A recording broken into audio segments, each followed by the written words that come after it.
Welcome, everyone. I am so happy to be gathered again today for another episode of the Create, Play, Live podcast. I'm Nanette Saylor, your host, and today I have a very special guest with me. Connie Vanderzanden is someone that I have gotten to know over the last couple of years. We have been hovering in similar circles. And though we hail from opposite sides of the United States, we actually have met in person at a retreat. So I'm very excited to introduce you today to Connie. Now, before I do, I want to share with you that Connie comes from a unique place in our creativity conversation because she is an accountant and a bookkeeper, and she has a fabulous program called Going Beyond Revenue, where she supports women in business to see their business in this really holistic, big way and take a look at the numbers. So, Connie, welcome. Please introduce yourself to our listeners and say hi.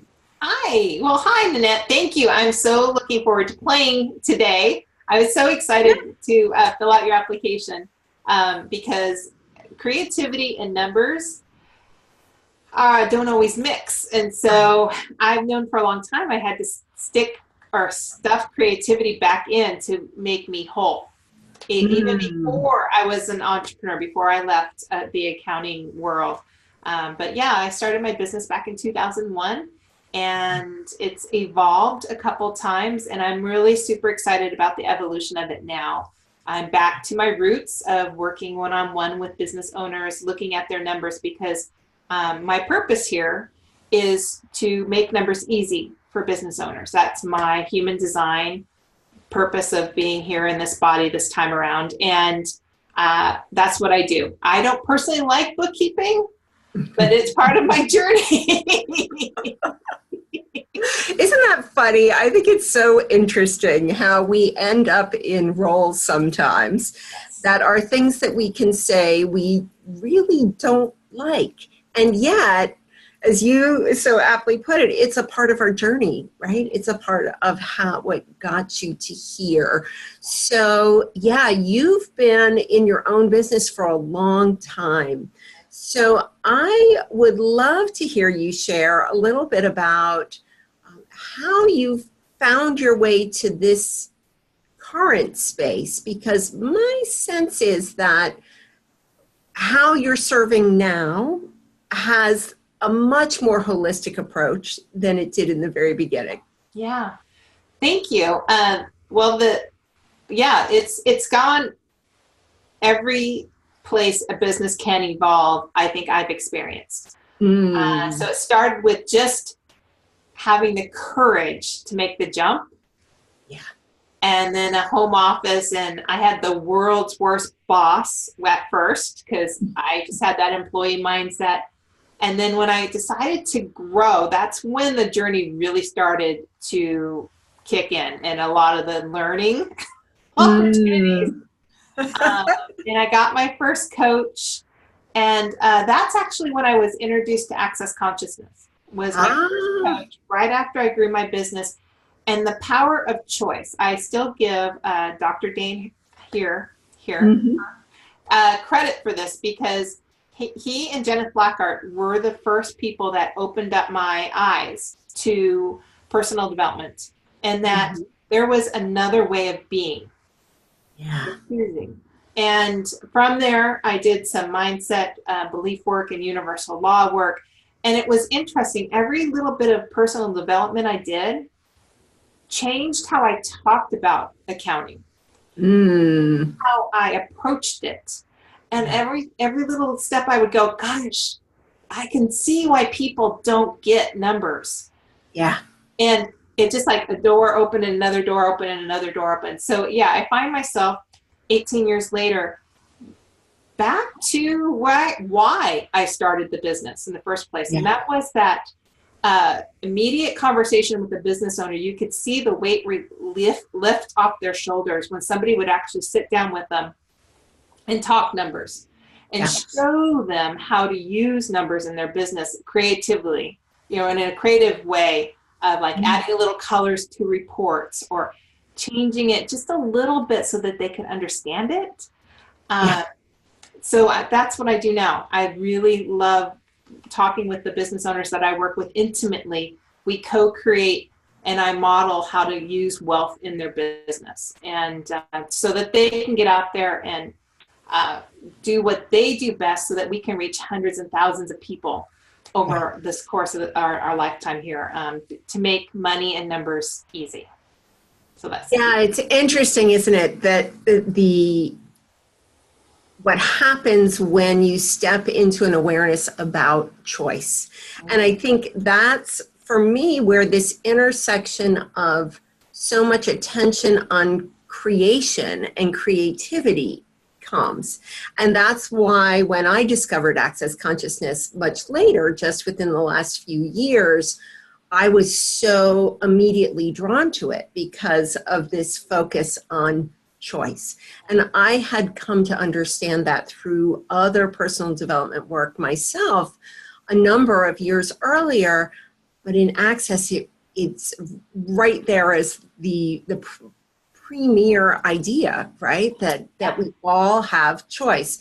And what I find in my creative practices, when I lead groups through creative practices, it is the beginning of unlocking the possibility that you can make a choice. Mm-hmm. I know when I first sat down in a creative workshop, after being years as a business executive and really not paying much attention to my creative side, I couldn't identify whether I would prefer red or blue. I was that disconnected from myself. And so those little micro movements, those little choices, those mini opportunities to say, oh, yeah, I'm going to give myself permission to choose red and see how I feel about it. Give myself permission to choose blue, see how I feel about it. And over time, start to make the connections to appreciating that I can do that in every aspect of my life. You know, so like you could choose to grow your business, and then you could choose to operate it differently, right? I can do the same thing. I can choose today to be recording here in my home office, or I could choose today to go down the street to a co-working space and do that.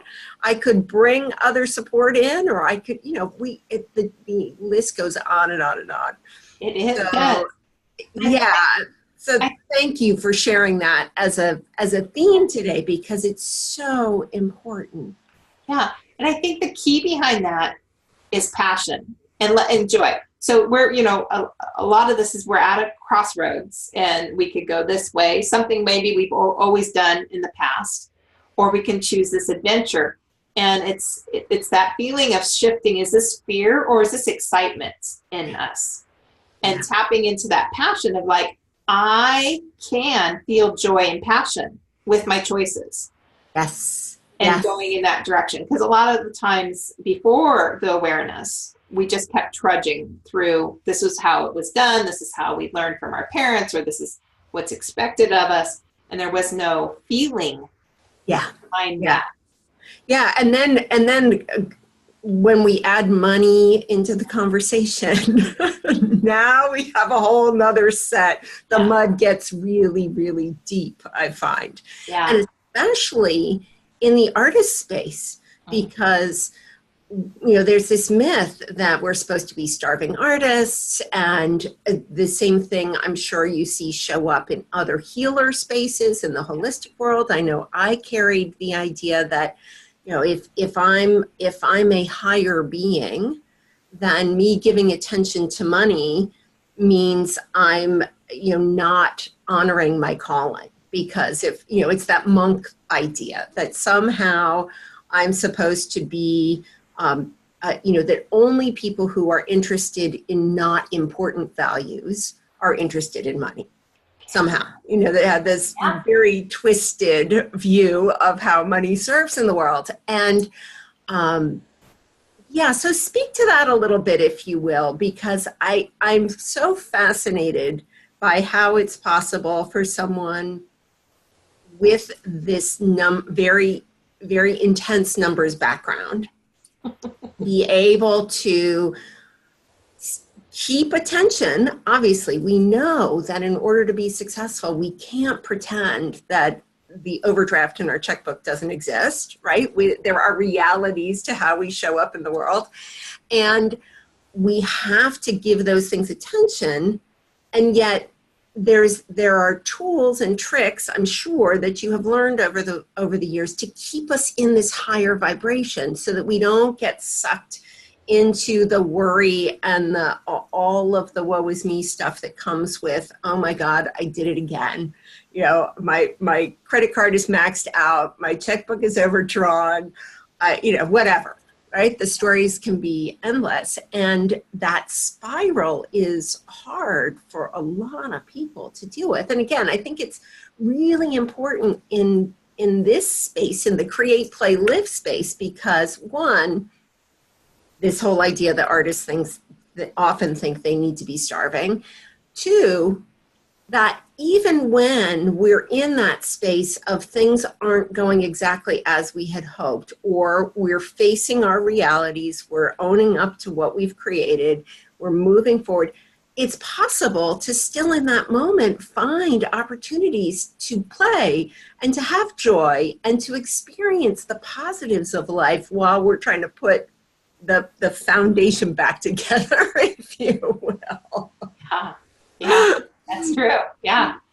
Well, I love this starving artist and the monk of being in a higher position and not worrying about money. It dawned on me as we were talking is that at one point in our history, that was true, right? It was before money actually became the vehicle, the tool that we now use to exchange goods and services. Yes. That there was a different money, a different currency back then. Yeah. That was caring for us, and so it's interesting that those mindsets are still stuck in society.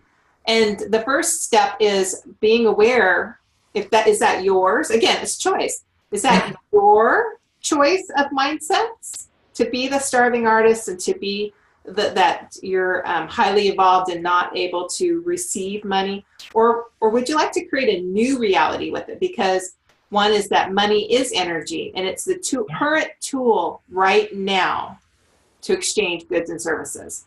And so money is required to take very good care of our body, the thing that we're using to be here on earth right now. And it's how we make an influence in the world around us. That's how we get our word out, our mission out, our purpose. And artists, their purpose is to share that art, because the art going out into the world, into the community, is how it will change everyone that looks at it, right? Yeah. So money is the vehicle for that. So again, the mindset, but how you can have creativity. Now, I can't throw rocks because I live in a glass house. Even though I have 30 plus years of accounting experience, when I grew my business, I got into debt, a lot of debt, because I wasn't paying attention. I don't personally like to look at my own numbers. Yeah. And so I got into a lot of debt for 6 years. I didn't pay myself. I didn't contribute to my household. And I had that similar mindset that you were talking about. And so it was only when I was at the bottom of my roadblock, looking up, going, how the hell did I get here? Yes. How do I get out of this? Did these things come up? So one is that the energetics of money, and looking at that, is that money is an energy, and it's a tool, but it needs guidance. It needs a job, a description. It needs to know how much you need. Where do you need it? What's its purpose?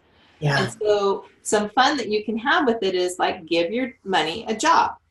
And I use a cash handling system that opens a couple bank accounts that you can intentionally name the bank account what you want that to be used for. So if you want to go to a vacation every year, a vacation savings account, and then as you put money in there, money knows that's the purpose. I am here to have fun. Yeah. We're going to go on vacation. We're going to relax.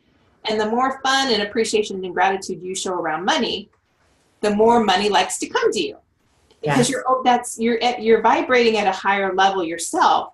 And the universe is like, oh, she's super clear on what we need to send her. And then money comes. Of course, we have to step back. Money's not just going to drop on your doorstep. Yes. Sometimes you might find some money, but it really comes through people to you. So we have to clearly identify to the universe, my household needs X amount of money. I need $5,000 this month. And hold that intention really clear so the universe can understand it. And then it's going to come through people. So having conversations, asking for it, putting it out there that that's the value you need to receive, and then be willing to receive it. Because a lot of us won't ask, or we won't be willing to receive. Yes. Oh, goodness. One of the most powerful exercises I ever did early on with one of my first coaches was she sent us out for a week and she said, I want you to write down every time that you block somebody from giving you something. Even as simple as you don't let somebody hold the door, you don't, your girlfriend wants to buy your coffee, whatever that is, track everything for a week. And my favorite story is I was standing in the grocery store. I had stopped in to grab something grab and go for lunch. I had literally just a sandwich in my hand. And there was only one line, and the woman in front of me had 2 full carts of groceries and 2 screaming children. She turns back to me and politely asks if I'd like to go in front of her. And without hesitation, I turned to the rack of those horrible magazines that I never read. And what comes out of my mouth was, oh, that's okay. I have some time. I'm reading these. Really? And as quickly as that happened, I had this aha moment that was so strong. Obviously, I'm still telling the story 10 years later, that was just the instinctive response in every single opportunity. My auto response was to stop and block. Just stop and block. No, I can do this on my own. I don't need you. No, no, no. Yeah. And then, of course, the next piece of that lesson that was so, so important was that I came to understand that when I was resisting like that, I was also making the other person feel bad. Yeah. I was not giving them an opportunity to gift me, which then reverted on them, which was the last thing I would have wanted to do, right? Without that, I had no idea that I was actually sending them potentially into a shaming spiral of, oh, they don't want this from me, so there must be something wrong with me. Crazy how those stories spin around, right? Yeah. That's a really good thing that your coach sent you out to do, because it's awareness. And if we don't go through those kinds of exercises, we don't see the abundance. So the universal law of polarity says on one end is lack, right? Yes. And the other end is abundance. So it really is just which way do you want to look? And so that's that whole exercise is about, is to look to see what you're receiving. Yeah. Yes. Yeah. And it's, I love this intersection of the way that when we begin to understand energy, and this energy being the thing that creates all things, right? So again, that intersection with creativity, we begin to see that this flow is simply that, right? It's flow. And we get to decide where in that process we want to be. And I also think when it comes to business, so a lot of my clients, we are, I had a call today where we were looking at their cash flow, and there was some cash minuses, some red, I call it. cash flow bleeding on the screen. Yeah. And normally people would go into shock and dismay about, but what if that was actually signaling the ability to create? Because in our business, we have the ability to create whatever we desire. And once we have that desire, the universe will provide it. It's just that we have to, take action to ask for it. So this cash flow was their desire for their business. It's not that it's in stone. It's not cement. It's not reality. They have every ability to create a different reality if they choose. So we're back to choice again, right? Yes. So, so again, I think creativity, when I'm talking to people when they're setting their goals or their targets, really to hit that creative center of theirs and tap into their passion, their sexual energy there, to see what they want to create.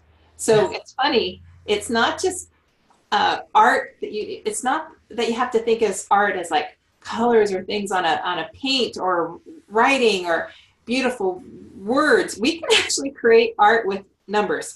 Yes. For your business. It's not as exciting. Nobody's going to pay a lot of money to see my budgets or anything, but it's still the same thing. Is we're creating. It would be really interesting to create a whole body of work around the art of numbers, right? and to take budgets and to take those red lines that bleeding on the screen and to somehow create a way for people to really embrace the beauty of that. And I love that you framed the minuses as opportunities to create more, right? Yeah. Because that is really, and so these the numbers are serving simply as signals. Right? They're opportunities for us to heighten our awareness and to see what else it is that we want to step into, whatever that might look like. Yeah. So are there tools that you use that you'd like to share with our audience?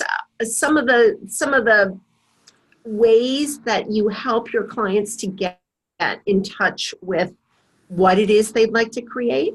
Sure.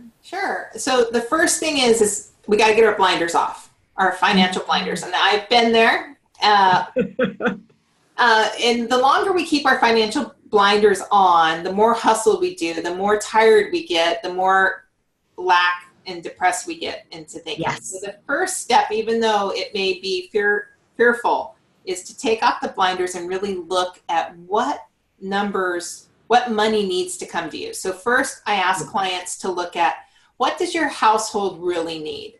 What do you need to pay rent and food, and put it on paper so we can see the black and white of it, because our ego is going to make up a big story and we're going to blow that number way out of proportion. Yeah. Let's get it on black and white, and then we can make a plan for it. So what do you need today? Yeah. That's I call a bare minimum. And then what do you want in like 3 to 5 years? What are we going to grow to? Yes. So like maybe you can't take a vacation every year this year, but in 3 to 5 years, you could maybe take a vacation every year. Or, if you have debt, like I came into this with a lot of debt. So we may be paying minimums now, but our goal is to pay debt off in 3 to 5 years. Yes.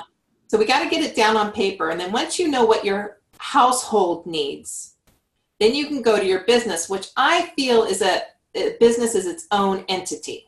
Mm-hmm. So it is here to provide us income for our households, and it allows people to give money to it. So money flows through people. Universe sends the people give money to the business, and there's no right or wrong, right? So it's not money's bad or good to us. It's just the business then gives us money so that we can have a fulfilling life.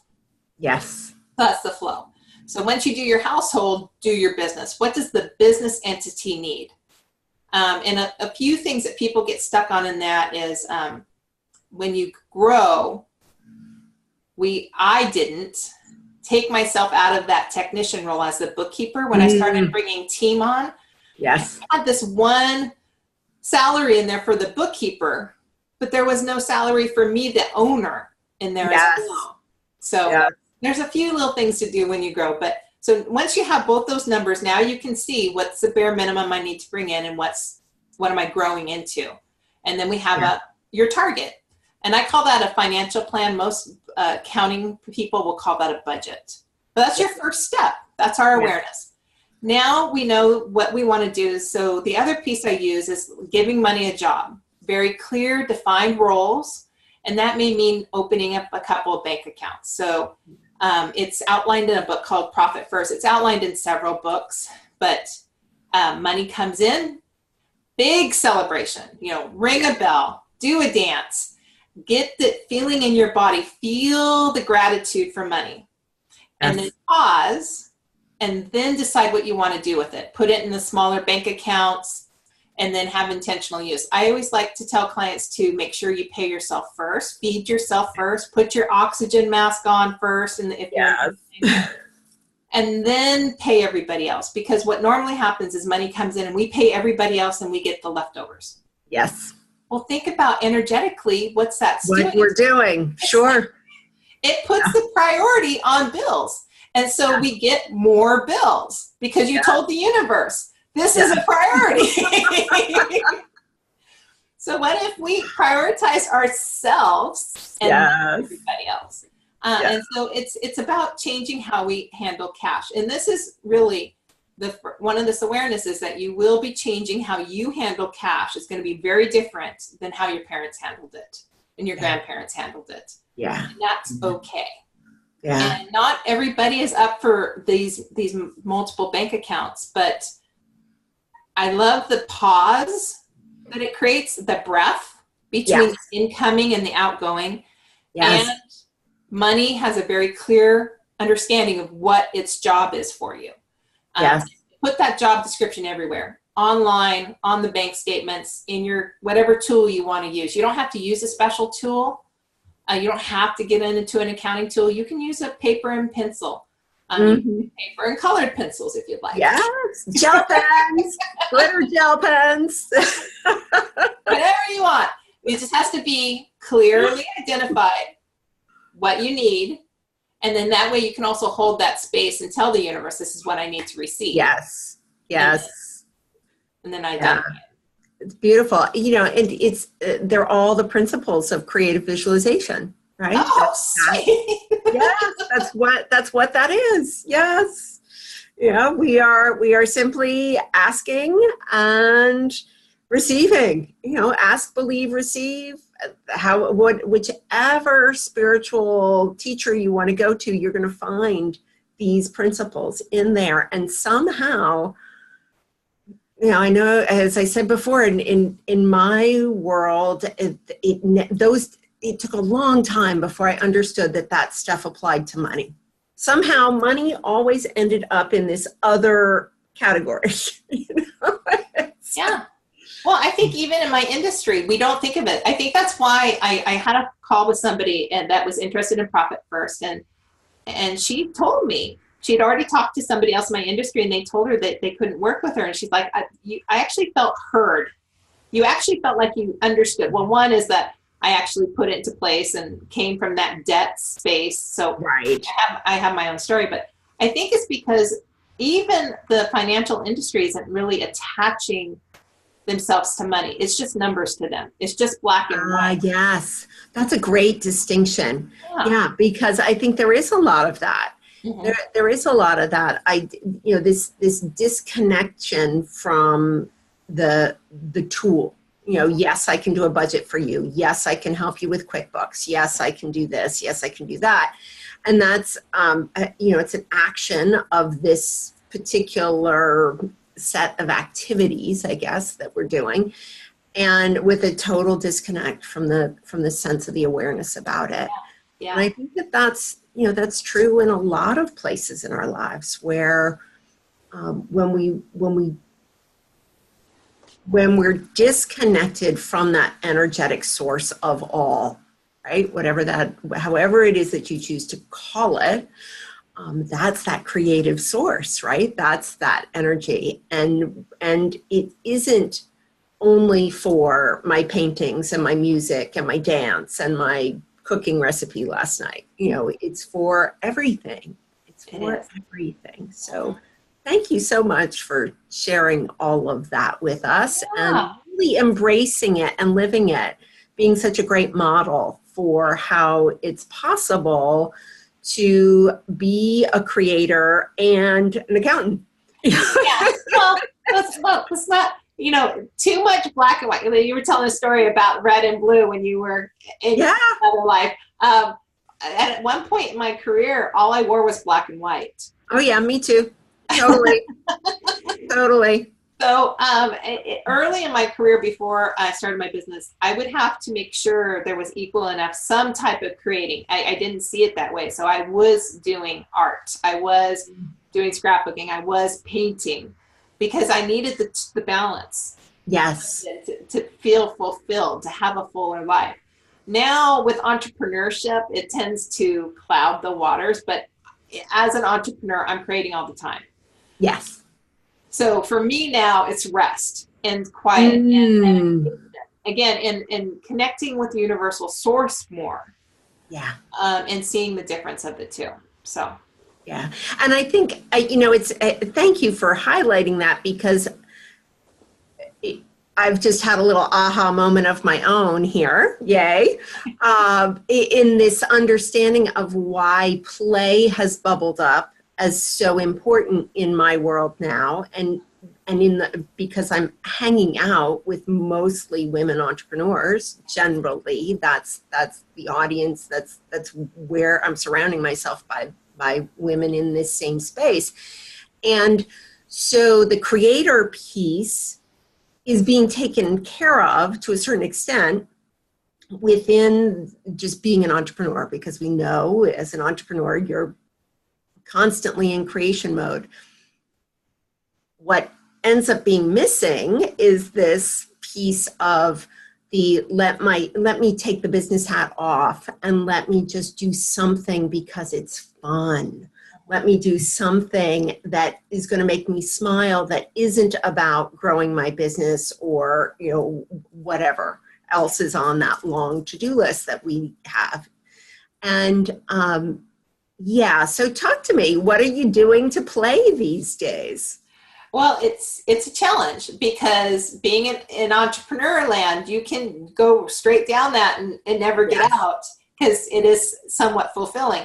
So it's about regularly getting girl time on my calendar. So time with my friend to go out, and usually in nature. For me, being out in nature, this is one reason why I love living in Oregon, is being out there, change of seasons. Of course, now when we're recording this is fall, my favorite time of year. Yeah. So that's one. And then another one is reading for fun. Not business books, because those are all business books. Yes, mine, that's all business books too. Yeah. Reading for fun. And then trying out hobbies again. It was funny, something came up yesterday or last week about those hobbies that we used to do. Like I used to do scrapbooking and make cards and use my hands a little bit more. And then I got away from it. I sold all my stuff, gave it all away. First, for some reason in my life, it needed to purge out. Yep.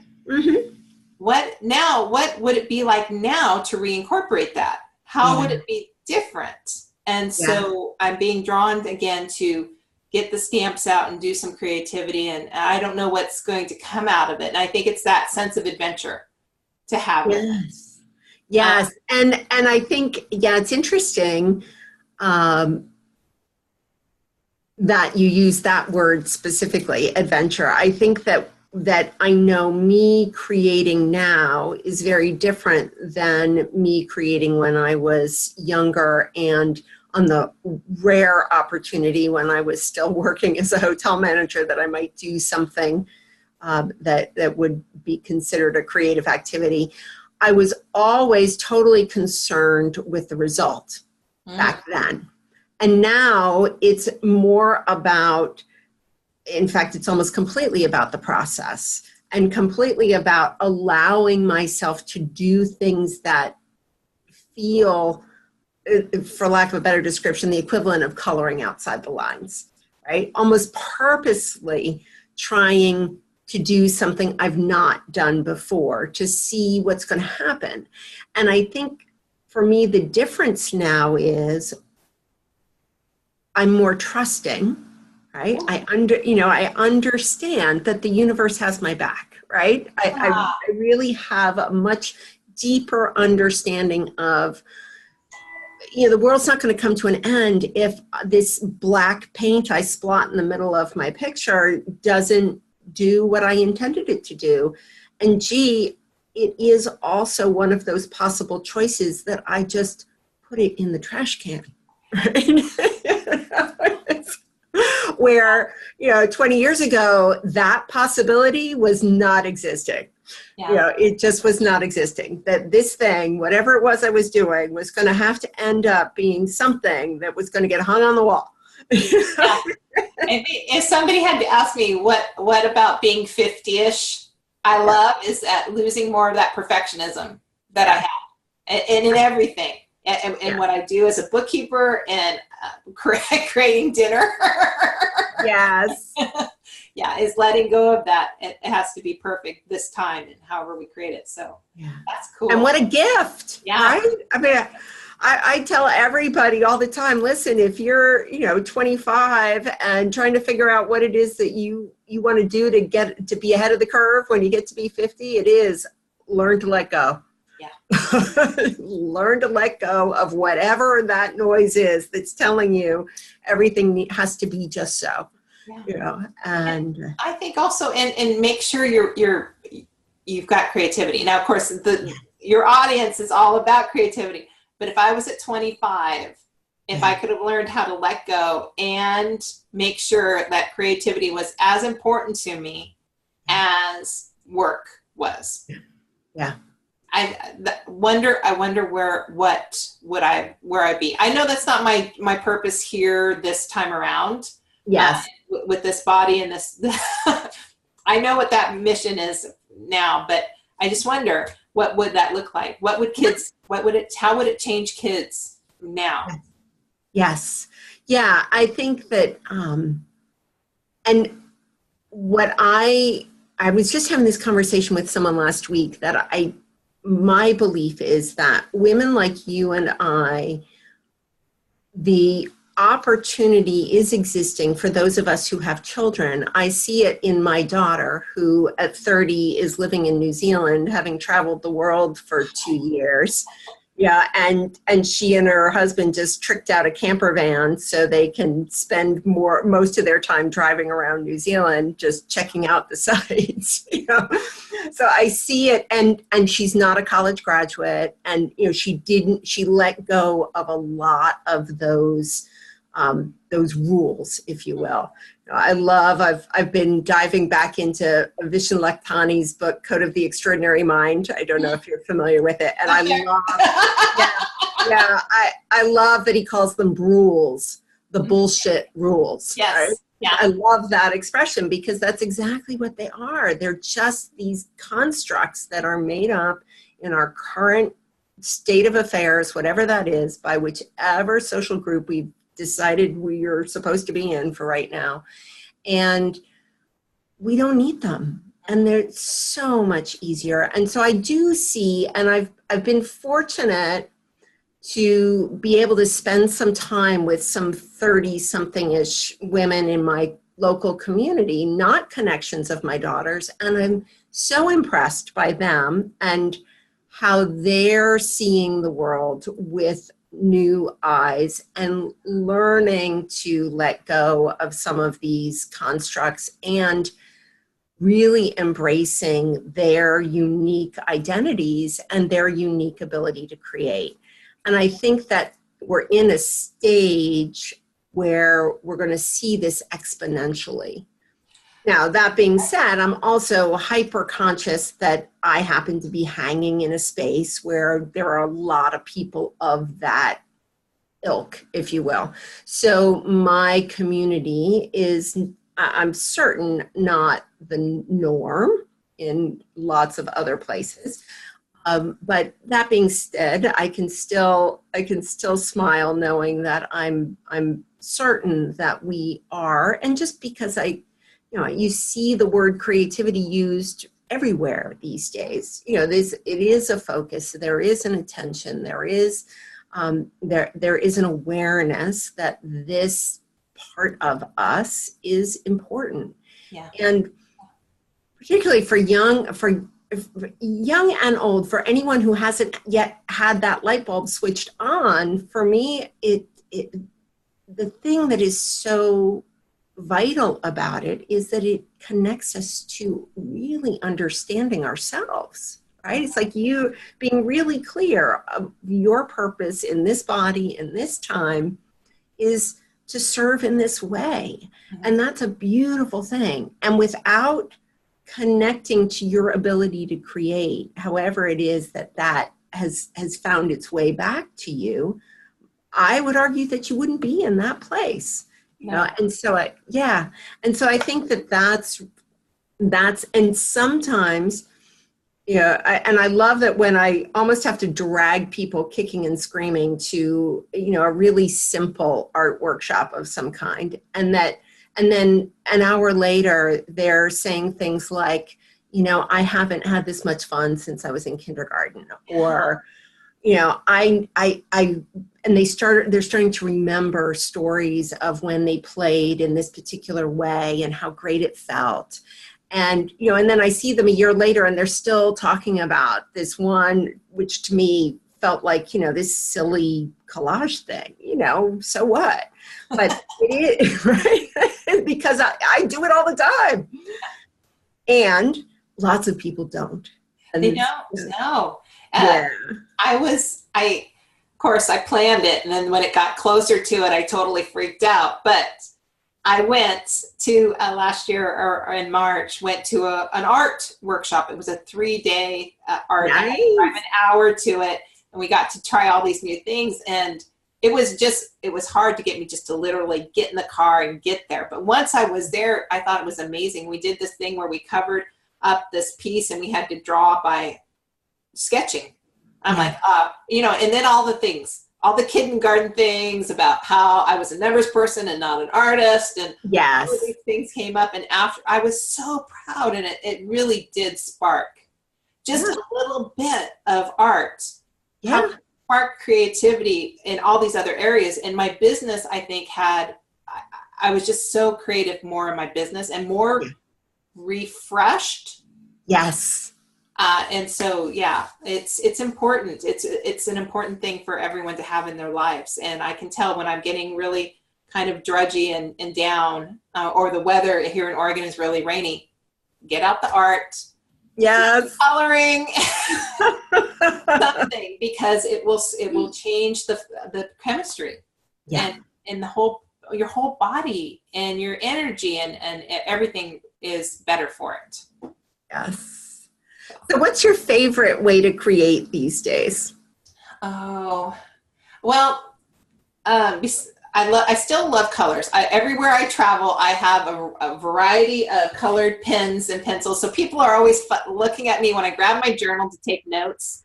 I've got 3 different colors out, and I have to have a lot of color around me. But for my creating right now is writing. Nice. Writing. And it's usually, they're pretty vulnerable about writing about my own journey. And again, still about entrepreneurship, but I know that that's part of my mentor. That's part of my purpose, right? Is to share that inside look.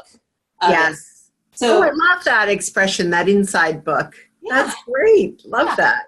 So maybe there's still some ideas that nobody steal it, but what my dog taught me about business is still kind of on the back burner, as maybe writing something, especially as my dog gets older, learning all about that. I love the art piece idea you gave me in this call. What if I could create art with spreadsheets and budgets? Yes, I love that. I have just these great, and I can see the same way that people use musical notes, in collaging and texturing and backgrounds. Why not do it with Excel spreadsheets? Very interesting. Well, and I'm thinking, why not take a picture of maybe the year that didn't go very well and Right. journal all over it, like journal out what didn't work and then journal Yes. out what did work, you know, and Yes. yeah. Yes, and then it becomes, what's going to blossom from this, kind of from the ashes comes, whatever. Yes. So I'm very curious what that might create. Yeah, so all of my guests, I have promised to circle back at some point in the future. So this will definitely be bookmarked for okay, let's see what Connie creates, and and in the Beyond Revenue series, there'll be a homework assignment for people to go create some art from their old spreadsheets or their old checking account bank statements and yeah. That could be great fun. I get a lot of pleasure out of shredding old things. Yes. Like that. And maybe there's something to be done with the shredded pieces too. Interesting. Yeah. We may be onto something. The next time you go to a CPA's convention, you'll have all of your art there for sale. Oh, yeah. A whole different take on. I was able to do a cathartic exercise at one of my personal developments. So it takes a whole new twist on that cathartic exercise. Yes. Yes, absolutely. And of course my head's going to, cards and licensed products and all kinds of things, all available in that space because, as we come into this, I don't know what the statistics are about how many people are in small businesses these days, how many people are working at home. People like James Altucher talks all the time about the death of the cubicle. As individuals are moving more and more into the space of creating their own realities through some kind of business venture, you and the rest of the people who serve this audience by supporting us with our money stuff are going to be dealing more and more and more with people who have this holistic perspective. So, the old guy with the blue suit and the very, strict briefcase and the sharpened pencils and what were those? Oh, it was graph paper. I remember graph paper. Right? I do prefer my journals to have that graph boxes. It keeps me in line, but it also gives me the boxes to doodle. So there you go. Yeah. Yeah. No, I'm already thinking, can I add a coloring page to my next workshop, and have the colors on the table? Yes. And use that to demonstrate tapping into sexual desire and creating a different way of coming up with your budget and your target numbers of what you want. So right. Yeah, because nobody said that has to be on an Excel spreadsheet, right? Yeah. It absolutely doesn't. There's nothing that says that. I know I've shared with you before the way I keep track of my expenses and my income, and is on a calendar, and I handwrite on it, and on the back I do my running list of what's going on with the in and out flow. And it feels better for me to touch it and to see it in that form, as opposed to going to my computer and looking it up. It just feels confining that way. And it was my way of coming to terms with, yes, you need to look at this stuff, because when you don't give this attention, energetically, you're not honoring it. You're not stepping into the space of being able to create more. So come up with a way to make it be possible for me to not hate it. Right. And that's what that was all about. Creative juices are turning. I'll have to create something and send it over to you. Yes. And I do want to anchor this conversation too with most of my audience knows I'm a huge fan of Julia Cameron and The Artist's Way. I've been facilitating creative clusters for a while, or holding creative clusters. Facilitating is not really the right word. and supporting groups to work through her 12-week series. Later on, she added to her regular practice a practice of counting. Is this whole idea? Yeah, and most people are flabbergasted when I tell them that, because they would never have expected it from an art person, right? But yeah, she has a whole book actually on prosperity, and one of the key things that she encourages everyone to do is to count. Keep track of where your money's going, what's coming in, what's going out. And by doing that, you get in touch with this flow. And yeah, makes a lot of sense. Okay, so, I'm going to go find that on Amazon and how that sits. Yeah, I'll post it in the show notes too. When this episode goes out, I always add a little section of resources, whatever we've talked about. So Profit First, and and I'll get from you some of the other things, so that we can include those. And I can't, right off the top of my head right now, I can't remember what the name of the book is, but yeah, it's a perfect example on what we focus on, we create. So yes. I think we started off, we focused on paying everybody else. So that's what we created, was more bills. So when we focus on creating revenue, yes, what we receive, we create more of. And most of the time when I work with clients, that's the magic. Yes. Is that they've never had anyone like sit with them and look at their numbers on a consistent basis. And so their focus is always coming back to, what's your target? What's your goal? What's the big purpose of why money is important here? Yeah. Yeah. And to have somebody like you to have that conversation with in a supportive way, as opposed to my history in managing big hotels, it was always the call from the regional guy, and it was always a guy, who calling to yell because we weren't on target with these budgets that somebody made up somewhere that had nothing to do with any business I'd ever seen, right? They didn't ask any of us who were there doing what we needed to do, whether this was going to be real or not, so. And so that conversation was always disheartening. It was never something that made me feel good. It was always, we were behind the 8 ball. We were never going to make the numbers. We were never going to get the bonus. And so no surprise that I developed a habit of not wanting to see, because, there wasn't anything positive about looking. Yes. Yeah. And the other side of that is, taxes is normally the other conversation people have. Yeah. They go to their tax guy, and it's always, you're going to owe this much. So why pay attention? There's always, yes. Yeah. So no, the money doesn't have to be scary. And sometimes all it needs is somebody to sit down with you for a few minutes and point out a few things and clear your blinders off so that you can have that awareness. So. Yeah.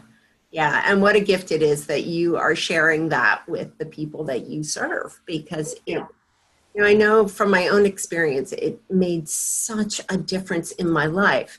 When I also have a story of having created just an ugly financial mess and having to get myself out of that. And what I recognized fairly early on, when the turning point was when I understood that mess didn't have to be creating a crappy day for me today, right? Where I could separate, I could feel that I was moving forward, that I was doing the best that I could, that I had a plan for once I took the blinders off and I looked and I saw what was going on. And I came to understand that, one, I wasn't that mess. It was a mess I created, but it's not the core of who I am. And two, it didn't have to bring me down every day, right? I could be focused on other things. And that's why I love so much the work that you do, because it's so important. I know plenty of people in the world who spend way too much time and energy hanging their head in shame over whatever their story is. And, it doesn't have to be that way. No, because you're back to choice. It's supposed to be fun. Yes, yeah, you're back to choice. In any given minute, in any given situation, we have choice. Yeah. So, and that, again, that's the key thing I learned years ago, and I still hold on to it. So Yeah, Yeah.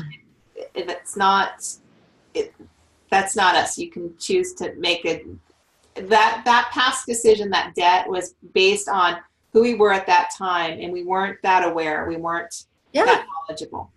Yep. And so we are now. Today we are now, and we can make a different choice and make a plan. Yeah. So, cool. It works. Great. So before we wrap up, how can people get in touch with you if they'd like to have another conversation? They want to learn more about your business. They want to talk about scrapbooking or making art with spreadsheets.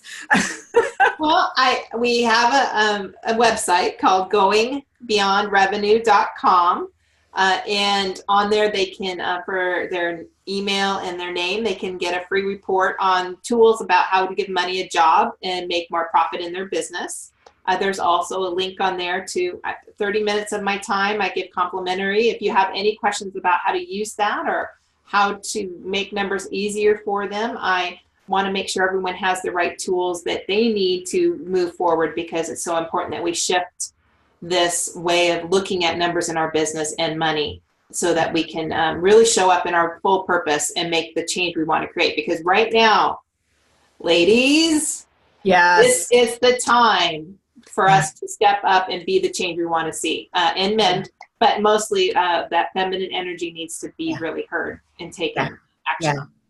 Yeah, I was at an event over the weekend where that message was front and center. The idea that we need to embrace our power to earn, because in today's reality, money supports us to do the things that we want to do and to make the changes we want to make. And and we have the power to do that. And as a collective, it's limitless, right? It is. And anytime women come together in a circle is where the most power happens and magic happens. And so yes. Yeah, so let's go out and create some more magic. Yay! Yay. That's what, magic and miracles, and lots of fun and play and choice, lots of choices. Because the more, what's always fun for me about continuing to be in the space of honoring possibility, honoring choice, honoring creativity is, as soon as one new door opens, one new thought comes in, like this idea of creating out of spreadsheets and numbers and whatever, right? Then right behind it, now we're at a whole new level, right? With a whole nother layer of things that are possible. And so every time, within every minute, there's a new possibility.